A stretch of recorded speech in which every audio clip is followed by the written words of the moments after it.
So thank you guys and congratulations again on such a wonderful film and incredible performances. So Kristen, I found very interesting how the fragility of Rose became some kind of a weapon to feel the menace.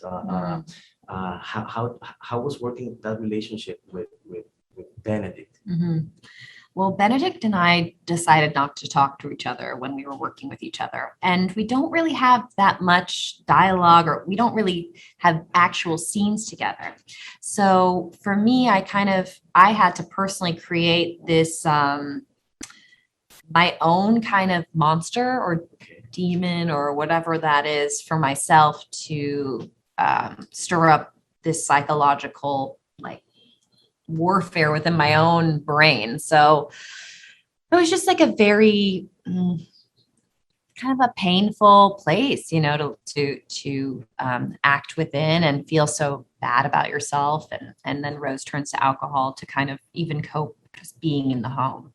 Okay, so Jesse, working together again as a couple after Fargo and different projects, how was this dynamic of working together? You leave work on the set, or you discuss the characters and how are you going to approach them the next day?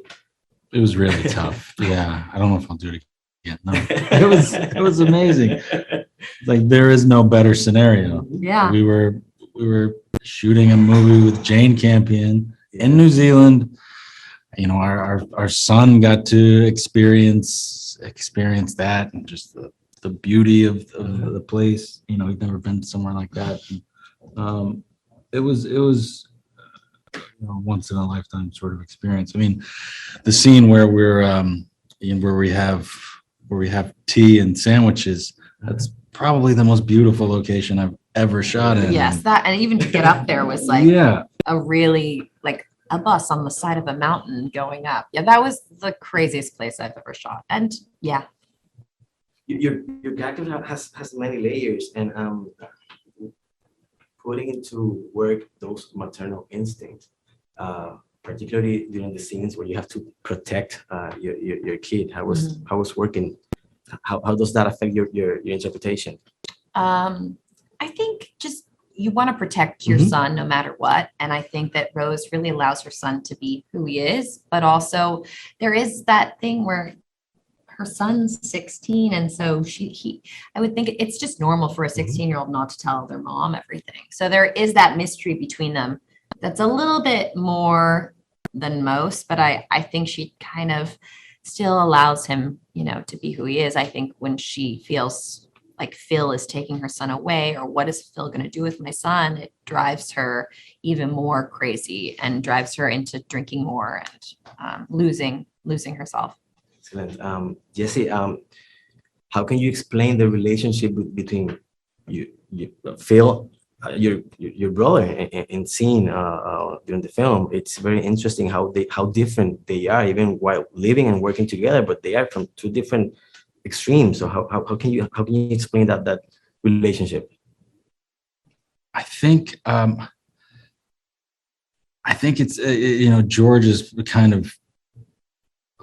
of Phil's oldest punching bag, and I think by the time you meet Phil and George, it's just it doesn't have the same effect as it maybe once did, and I think at least the way I saw it, there's almost a sadness and pity that from George to Phil, where he knows a part of him that he's very ashamed of and tries to bury deep down. And I don't know. At the same, it's very complicated. I mean, that's a question I could go on and on about. Right. But yeah. Well, thank you for this up again. Congratulations on such a wonderful film. Your performances were awesome, and hope the film does well.